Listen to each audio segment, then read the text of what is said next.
दोस्तों, सोचो एक ऐसी इकोनॉमी जिसमें हर इंसान को बराबर का मौका मिले, जिसमें किसान हो या बिजनेसमैन सबका भला हो। क्या ऐसा सपना सच हो सकता है? क्या सरकार वाकई कुछ ऐसे कदम उठा रही है जो भारत के हर नागरिक की जिंदगी बदल सके? आज हम बात करने वाले हैं यूनियन बजट 2025 के बारे में। एक ऐसा बजट जो एग्रीकल्चर, एमएसएमईज, इन्वेस्टमेंट्स और टैक्स रिफॉर्म्स को नए लेवल पर ले जाने का वादा करता है। तो वीडियो को पूरा देखना, क्योंकि आखिर में हम आपसे एक जरूरी सवाल पूछने वाले हैं। और हाँ, अगर आप नए हो टेल्स एंड वंडर्स पर तो सब्सक्राइब कर लो, ताकि आपको ऐसे ही अमेजिंग कंटेंट मिलता रहे। इस साल का बजट एक बड़ा विजन लेकर आया है, इंक्लूसिव ग्रोथ का। मतलब सिर्फ बड़े इंडस्ट्रियलिस्ट्स या कॉर्पोरेशंस का नहीं, बल्कि हर छोटी बड़ी इंडस्ट्री, फार्मर्स और आम आदमी का विकास। फाइनेंस मिनिस्टर निर्मला सीतारमण ने बजट प्रेजेंट करते वक्त यह बताया कि देश के एमएसएमईज, किसान और स्टार्टअप्स का ग्रोथ हमें आगे ले जाएगा।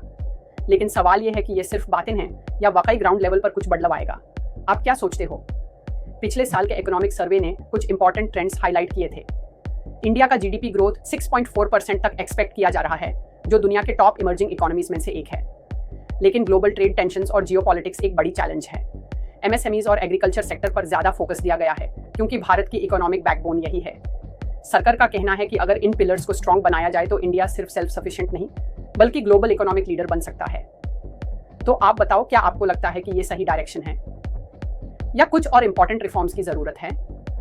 भारत का 50% पॉपुलेशन एग्रीकल्चर पर डिपेंडेंट है, इसलिए ये एक गेम चेंजर सेक्टर है। इस बजट में सस्टेनेबल प्रैक्टिसेस जैसे माइक्रो इरिगेशन और क्रेडिट अवेलेबिलिटी पर ज्यादा ध्यान दिया गया है। किसान सपोर्ट स्कीम्स जिसमें लो प्रोडक्टिविटी डिस्ट्रिक्ट्स के फार्मर्स को स्पेशल एड मिलेगा। टेक्नोलॉजी इंटीग्रेशन जिसमें एआई और सैटेलाइट बेस्ड फार्मिंग को प्रमोट किया जाएगा। अगर यह सब ग्राउंड लेवल पर इंप्लीमेंट हो तो किसान की जिंदगी बदल सकती है।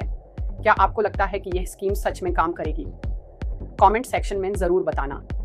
अगर किसी एक सेक्टर ने भारत की इकोनॉमी को स्टेबल रखा है तो वो है एमएसएमईज।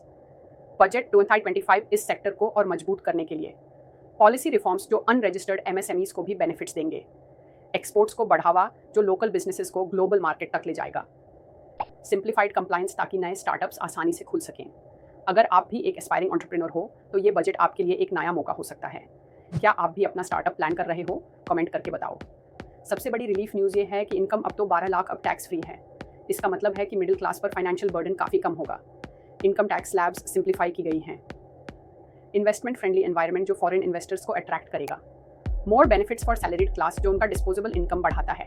आपको क्या लगता है, ये डिसीजन मिडिल क्लास की जिंदगी आसान करेगा या नहीं? भारत अब फॉसिल फ्यूल से क्लीन एनर्जी की तरफ बढ़ने वाला है। इस बजट में 100 गीगावाट न्यूक्लियर एनर्जी कैपेसिटी का प्लान बनाया गया है। ग्रीन एनर्जी प्रोजेक्ट्स को गवर्नमेंट फंडिंग मिलेगी। इंडस्ट्री के लिए सस्टेनेबल एनर्जी सॉल्यूशंस का रोड मैप दिया गया है। अगर ये इंप्लीमेंट हो गया तो भारत दुनिया का सबसे बड़ा रिन्यूएबल एनर्जी हब बन सकता है। क्या आपको लगता है कि इंडिया क्लीन एनर्जी को अपना फ्यूचर बना पाएगा? तो दोस्तों, यूनियन बजट 2025 काफी प्रॉमिसिंग दिख रहा है।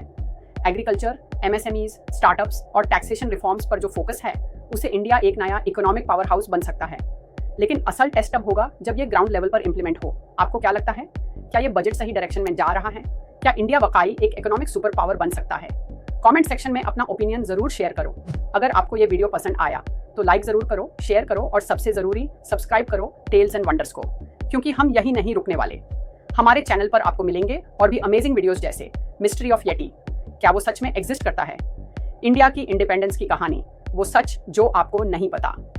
हुकअप कल्चर का राइज, क्या ये हमारी जनरेशन का फ्यूचर है? और नए टॉपिक्स के लिए आपके सजेशंस भी जरूरी है, तो कमेंट करके बताओ कि अगला टॉपिक क्या हो। हम मिलेंगे नेक्स्ट एपिसोड में, तब तक के लिए जय हिंद।